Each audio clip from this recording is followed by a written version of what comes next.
આગામી સમયમાં ભાઈ બહેનનો પવિત્ર તહેવાર રક્ષાબંધન આવી રહ્યો છે, ત્યારે સુરતથી વિવિધ ટ્રસ્ટની બહેનો જમ્મુ બોર્ડર ઉપર જઈને સૈનિકોને રાખડી બાંધી રક્ષાબંધન પર્વની ભવ્ય ઉજવણી કરશે. રક્ષાબંધન પર્વને ગણતરીના દિવસો બાકી રહ્યા છે, ત્યારે સુરતથી વિવિધ ટ્રસ્ટની બહેનોનું એક ગ્રુપ જમ્મુ બોર્ડર ઉપર જવા રવાના થયું છે. બહેનોનું આ ગ્રુપ જમ્મુ બોર્ડર ઉપર જઈને દેશની રક્ષા કરતા સૈનિકોને રાખડી બાંધશે.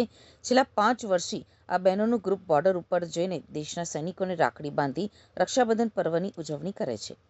આ વર્ષે સ્કૂલના વિદ્યાર્થીઓ અને વાલીઓ દ્વારા તૈયાર કરેલી રાખડીઓ અને 351 ચાંદીની રાખડીઓ સાથે મીઠાઈ લઈને જમ્મુ બોર્ડર ઉપર પહોંચશે. ત્યાં દેશના સૈનિકોને રાખડી બાંધીને રક્ષાબંધન પર્વની ભવ્ય ઉજવણી કરશે. જી, હું દેવિકા કંસારા અને મારી સાથે છે તમામ NGOની બહેનો. અમે જઈ રહ્યા છીએ જમ્મુ સાંબા રાખડી બાંધવા માટે ફૌજી ભાઈઓને.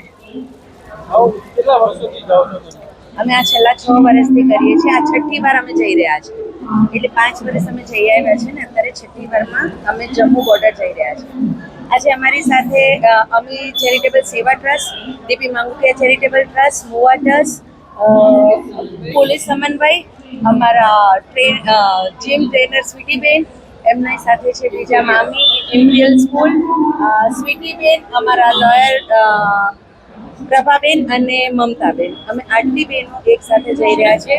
ઇશરતબેન, અમે આટલી બહેનો જઈ રહ્યા છે જમ્મુ બોર્ડર.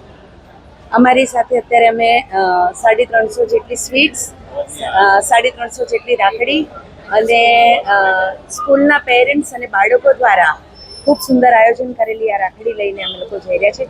સાથે સેવાભાવી સંસ્થાના માટે અમારા સ્વીટીબેન ના તરફથી ચાંદીની 351 રાખડીઓ પણ આની સાથે છે.